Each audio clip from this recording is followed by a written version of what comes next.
and welcome to the first ever White House Digital Assets Summit. I know that many of you have been fighting for years for this, and it's an honor to be with you at the White House. I want to thank the White House AI and crypto czar David Sachs, Treasury Secretary. This is David right here, in case you don't know. You know David. And a man who's doing a great job as Secretary of Treasury, Scott Bessent, who's right here. Scott, thank you very much. Commerce Secretary Howard Lutnick, wherever you may be, Howard. Hi, Howard. He's doing some interesting work right now with all that's going on. He's right in the middle of it and doing a great job. Thank you. SBA Administrator Kelly Loeffler. And thank you. SEC Commissioner Hester Pierce. Thank you, Hester. Acting CFTC Chairman Caroline Pham. House Majority Whip Tom Emmer. Hello, Tom. Representative Brian Stile. Thank you. Brian, thank you very much. Digital Assets Council Director Bo Hines. Good, Bo. Great job. And many other distinguished guests. We have a lot of very distinguished people around the table. Some of them will be speaking. I want to thank Marco Rubio also, who's right over there. And we have tremendous people very interested in this subject. And last year, I promised to make America the Bitcoin superpower of the world and the crypto capital of the planet. And we're taking historic action to deliver on that promise, as you know, around the table. Yesterday, I signed an executive order officially creating our strategic Bitcoin reserve. And this will be a virtual Fort Knox for digital gold to be housed within the United States Treasury. That's a big thing, Scott.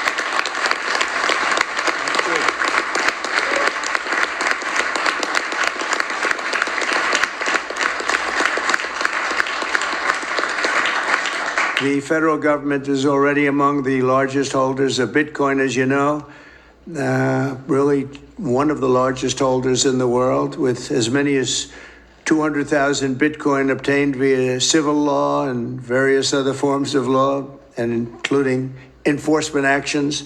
These existing holdings will form the foundation of the new reserve. Unfortunately, in recent years, the U.S. government has foolishly sold tens of thousands of additional Bitcoin that were worth billions and billions of dollars had they not sold them, but they did sell them, mostly during the Biden administration. Not a good thing to have done. From this day on, America will follow the rule that every Bitcoin knows very well: never sell your Bitcoin. That's a little phrase that they have. I don't know if that's right or not. Who the hell knows, right?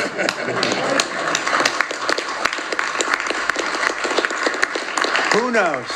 Who knows? But so far, it's been right. And well, let's keep it that way.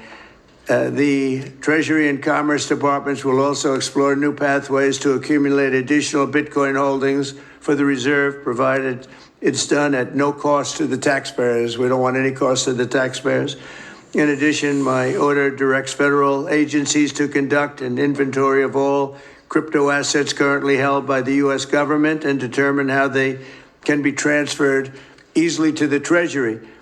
Non-Bitcoin digital assets will be held in a new U.S. digital asset stockpile where they will be managed properly.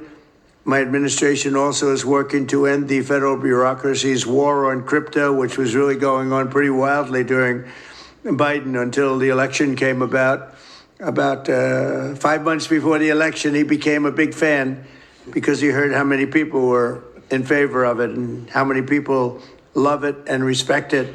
But I guess it didn't work out too well for him. People understood what was going on and paved the way for groundbreaking innovations in institutional finance. Under the Bitcoin administration, regulators strong-armed banks. I mean, they really did. They strong-armed banks into closing the accounts of crypto businesses and entrepreneurs, effectively blocking some money transfers to and from exchanges, and they weaponized government against the entire industry. But I know that feeling also. Maybe better than you do. All of that will soon be over, and we are ending Operation Choke Point 2.0.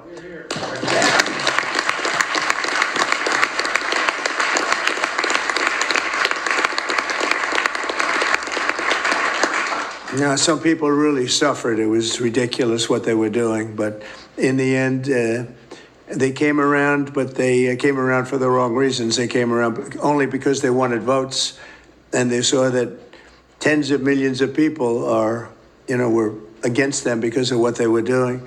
I also want to express my strong support for the efforts of lawmakers in Congress as they work on bills to provide regulatory certainty for dollar-backed stablecoins and the digital assets market.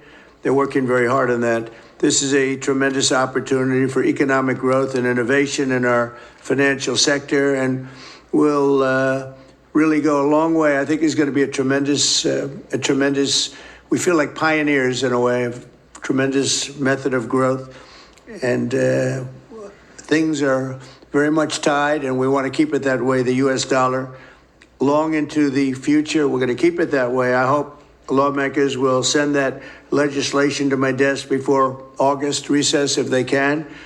And they're very much working with you, and you know a lot of them, and a lot of them were committed right from the very beginning.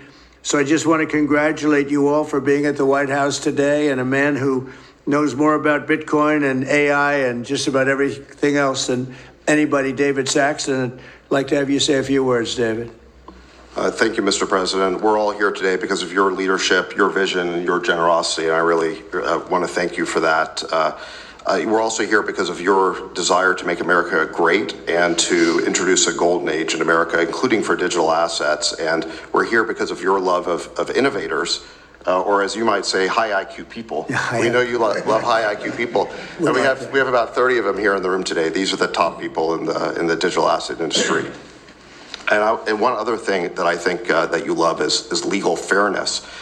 This is an industry that was subjected to prosecution and persecution for the last 4 years, horrible lawfare, and nobody knows what that feels like better than you do. So we really appreciate the fact that you understand legal fairness and that you're always willing to fight for the right thing, for legal fairness. You never back down. You stand defiant, even in the face of an assassin's bullet. It's an inspiration to everyone in this room, I think. So it's an honor.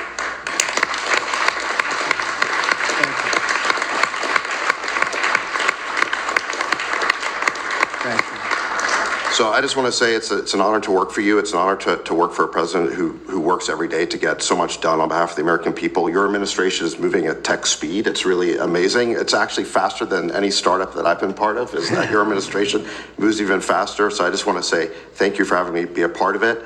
I've enjoyed every minute of it. I love working for you. And thank you again for this opportunity. Thank you, David, very much. Appreciate it.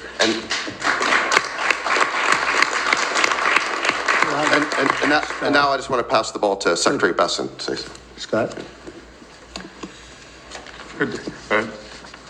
David, so today, when President Trump has signed the executive order to establish the strategic Bitcoin reserve and stockpile, we're going to position the United States as a leader among nations in the digital asset strategy. It's important for the United States to recognize this fact and get ahead of the other nations in the digital age. We applaud the president's direction to use the digital assets already in possession of the nation, and we are going to establish this Bitcoin reserve. We will use this authority to augment the assets side of the United States balance sheet. As I've said many times, President Trump is creating assets for the American people, while most past presidents have created debt. And a large part of this asset program can be in digital assets. We are going to end the regulatory weaponization against digital assets.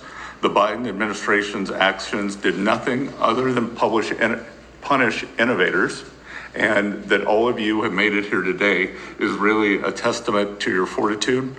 Much of Treasury's responsibility in this order relates to the tax code and determinations around risk weightings, and I'm here to assure you that we are going to work with the Controller of the Currency, the IRS, and we're going to rescind and amend all applicable previous guidance. And we are going to put a lot of thought into the stablecoin regime. And as President Trump has directed, we are going to keep the U.S. the dominant reserve currency in the world, and we will use stable coins to do that. Thank you.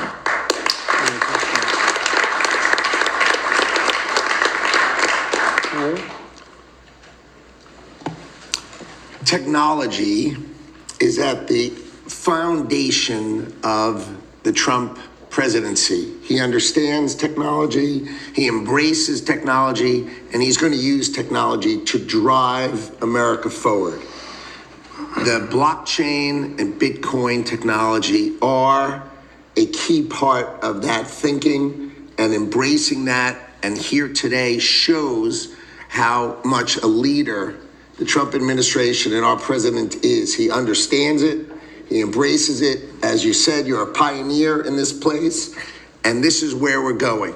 We're using the blockchain, we're using Bitcoin, we're going to use digital assets to pound forward, and Donald Trump is leading the way. Can't be more proud of you today. Thank you very much. Thank you, Howard.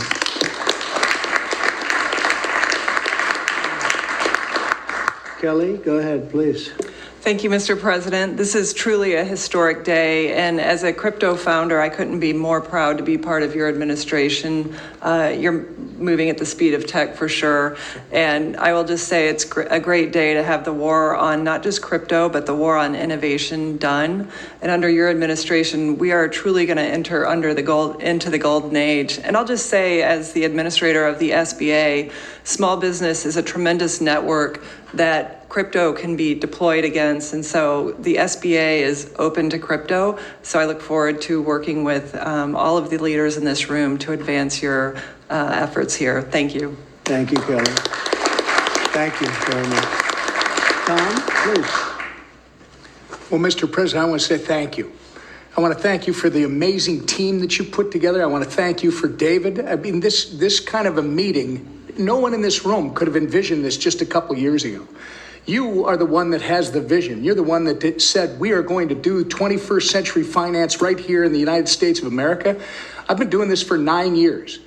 It is amazing how far we've come, and that's a credit to you, Mr. President, and your leadership, and God bless you for doing this, because it's going to make a huge difference with everything else you're doing. And by the way, Americans love it. They're going crazy. Thank you, sir. Thank you, Tom. Thank you very much. Thank you. Thank you very much. Everybody else? Go ahead, please. Does anyone want to say a couple of words? Cameron or Tyler, do you want to? You're very shy in front of the camera. Cameron, I think you said something earlier that I thought was really profound. You said that a year ago, you thought it would be more likely that you'd end up in jail at the White House. Not to put you on the spot, because you didn't do anything wrong, but that was the environment a year ago. But do you guys want to say something, either one of you? Sure. That was actually Tyler who said that. but it's sorry, I still get mixed up. But yeah, we never thought that we'd get attacked the way we did in our backyard after trying to do the right thing for so many years and always trying to raise the bar with respect to regulations. So it's truly wonderful to see how things have changed and how the pendulum has swung back in the way that it has. And we've always felt that the U.S. should lead in Bitcoin and crypto, and it's ours to sort of lead and win. And it's just wonderful what President Trump has been doing with this, and we look forward to working together. And thanks for inviting us, David, and setting this up. Thank you. Thank you both. Please. I was just going to say thank you, Mr. President. Cameron takes credit for a lot of my things I say, so it's not the first time. But the U.S. won the internet, and the U.S. should win crypto. So thank you for your leadership on this. Thank you both very much. High IQ individuals around this table. That's what I always say. We need high IQ. So thank you very much. Would anybody like to say anything? Please. Okay, we'll come right back. I just want to express my deep gratitude for the seriousness with which you're approaching our industry and how you're actually helping guide it in the right direction. I've worked with many central banks in other countries, and when I was working there, I was wondering why I, as an American citizen, can't help the United States financial system reach this higher level that the world is on course towards generally. Right. And so I'm very grateful that finally there's been a new level of kind of common sense and adoption of these ideas. me and the other people in this room do believe that the crypto, blockchain, Web3 infrastructure is the next iteration of the financial system.